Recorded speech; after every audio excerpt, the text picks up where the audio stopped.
Welcome viewers, my name is Karkarev. So, I just left Lugano. I have a long road in front of me.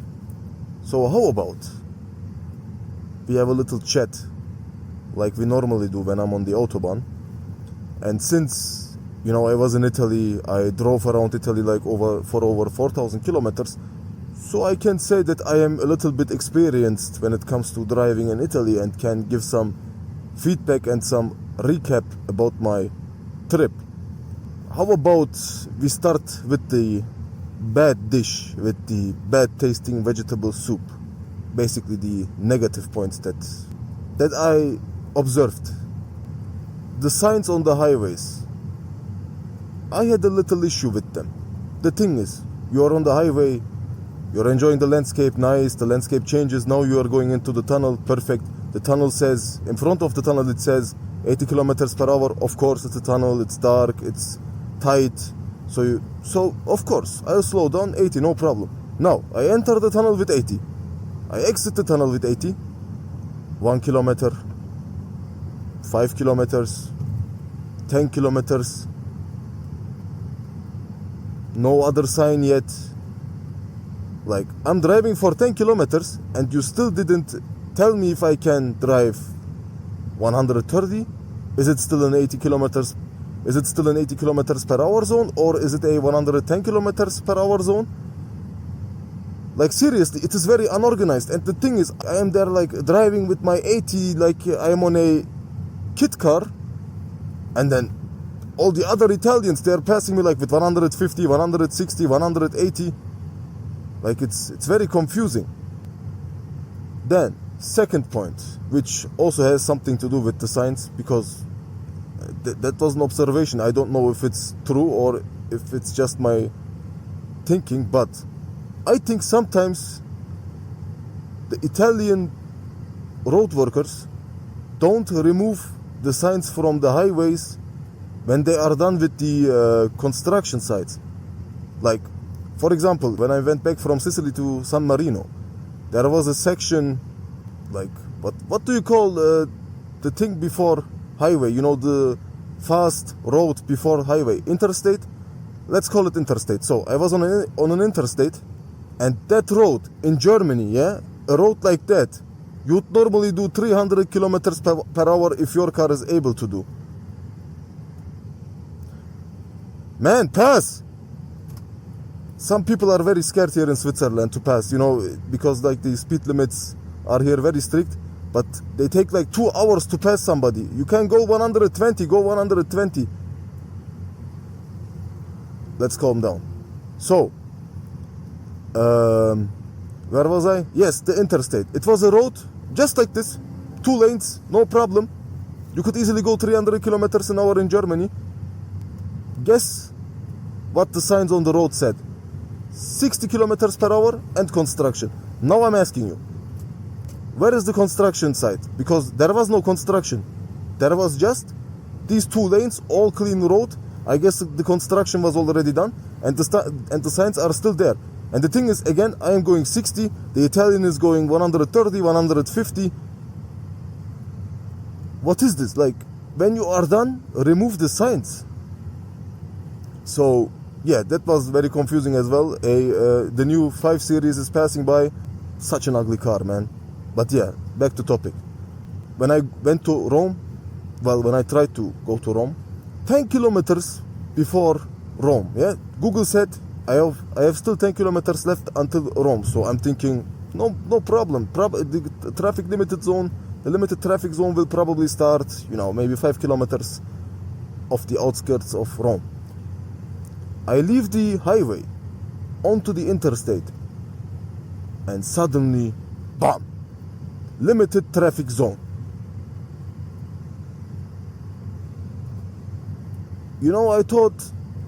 I said to Google, no toll roads. When you type in no toll roads, then normally Google avoids limited traffic zone, normally. I exit the Autobahn onto the interstate, and the interstate says limited traffic zone. Also, when I left the ship, the ferry, to enter Sicily, the first thing that comes is that sign, limited traffic zone. I just disembarked the ferry. What do you want me to do? Do you want me to fly over Sicily, or what do you want me to do? Do you want me to steam away like smoke? Then again, when I went to Venice and I had to park the car in Mestre, there was a sign again, limited traffic zone, but below it showed trucks and 7.5 ton cars. So I was thinking to myself, you idiot, maybe that was in Rome the case as well. But then again, I'm thinking, why do you say everything in Italian? Okay, maybe in Sicily, in Florence, in Bologna, like towns that are not your capital city, maybe you can say, I will keep it Italian, I don't care. But Rome is a metropolitan city, like every day tourists come there. Give us an English translation. That shows me that that the Italian government really doesn't care about the tourists that come by car, which is a shame, because I can tell you that country is beautiful to drive. Let me just think. Was there anything else that I thought that wasn't very pleasant when I was in Italy? Let me see. There is something, but this is not a negative point. This is just me being confused. How is the penalizing of speed limits, like speed offenders, how does it work in Italy? Because I don't get it. I'm on the highway, it says 110 kilometers per hour, I go 110 kilometers per hour, I still get passed. It says 130 kilometers per hour, I go 130 kilometers per hour, and I still get passed. How is it? Does the Italian government not penalize the people, or how does it work? Because everybody goes much faster than it is, and every now and then, like, you get these signs with we are watching you. I don't know what it says. It's an Italian sign with a camera, so I can guess there is cameras and it's watching the car drivers. By the way, I don't know if you realized it, the altitude has changed. We are a little high and the landscape looks beautiful. Man, Switzerland.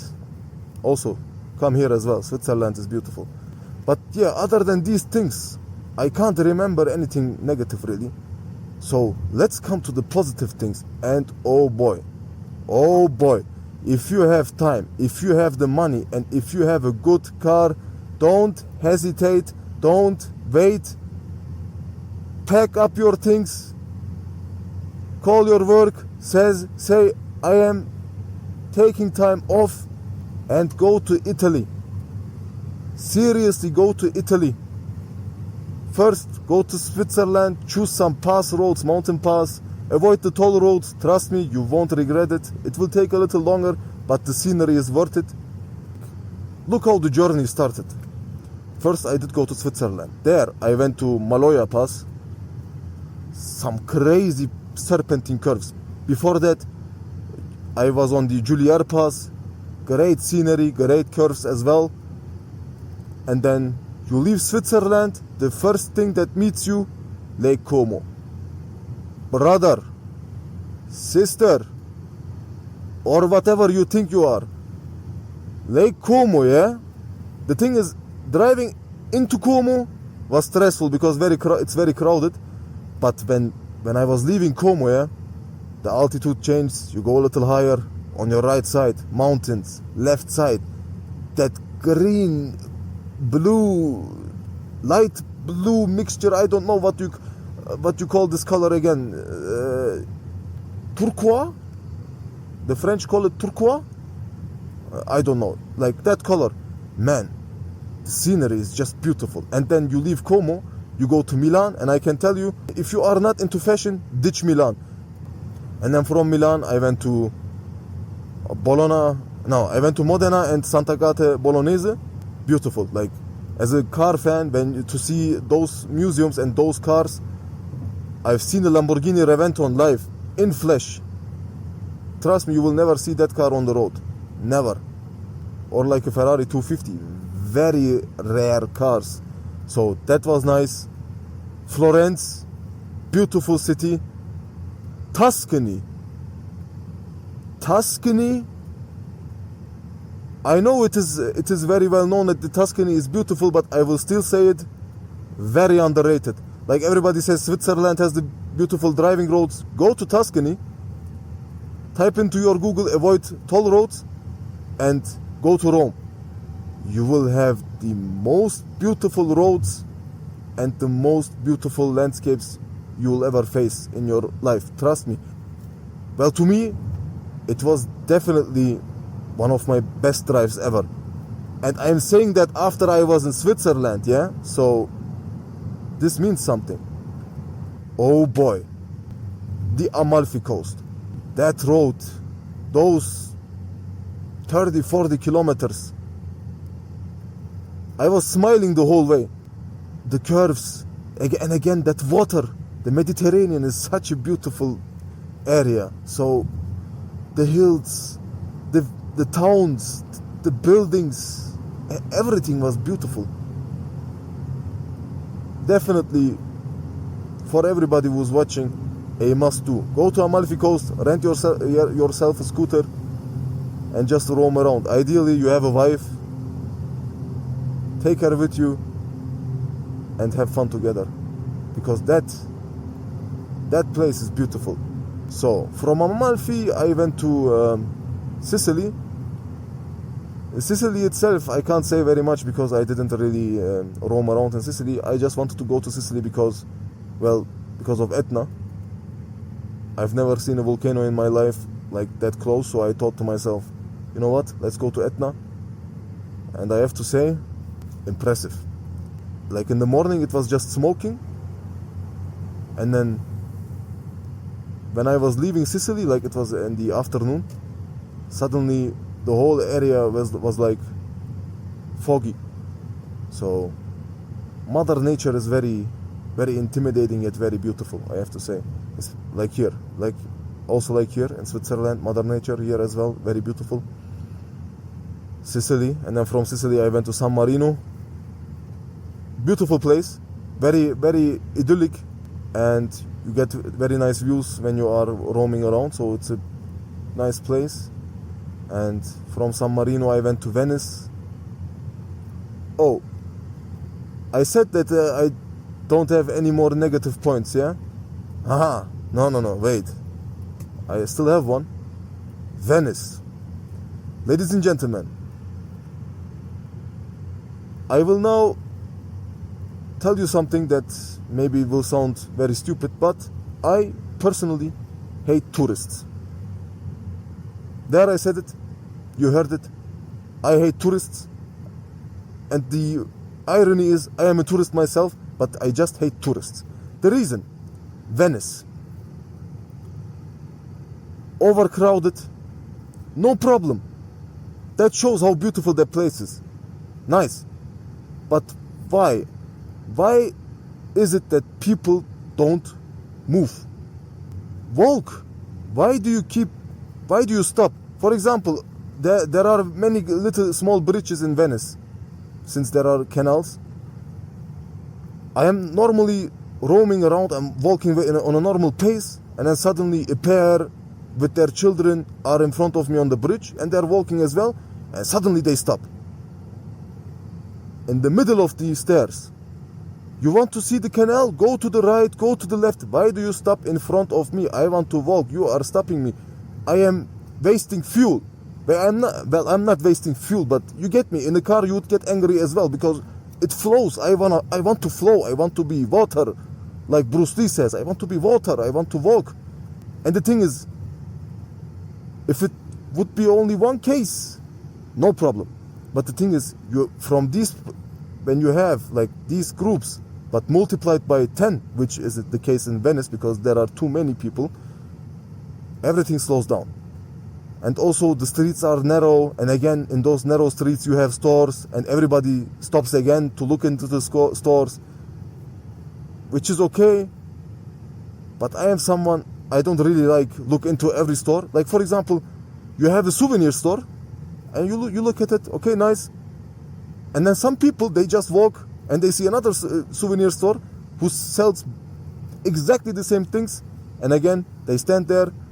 Also on the Piazza San Marco, like they were all standing in front of the palace. And also, like, for example, the Rialto Bridge, everybody is standing on the way. I know they want to take pictures, but that's the thing. Too many people want to take pictures. Too many people stop to look at certain things. The funniest thing ever was, I was just complaining about graffitis that were, that were drawn all over the place with the camera.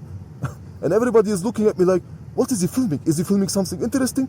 Let's go there as well, and then let's take a picture. Like, are you crazy? Tourists, man. I hate tourists. There, I said it again. But to be honest, it's also a little bit my fault, because those places, I know that when they are overcrowded, it's not fun. I won't have fun. So in those particular places, you basically have to wake up at 5 a.m., 6 a.m., and then trust me, you will have basically the whole place for your own. There will still be some couple of people, of course, because you're not the only one who's clever. But again, it will be much nicer than 35 degrees, 2 p.m., and basically everybody is on the hunt for the perfect picture on Instagram. But yeah, other than that, Venice was beautiful. But sorry for the rant. I know I shouldn't have said that I hate tourists, but I'm sure some of you understand what I mean. Like, people, try to flow. Don't stop. Flow.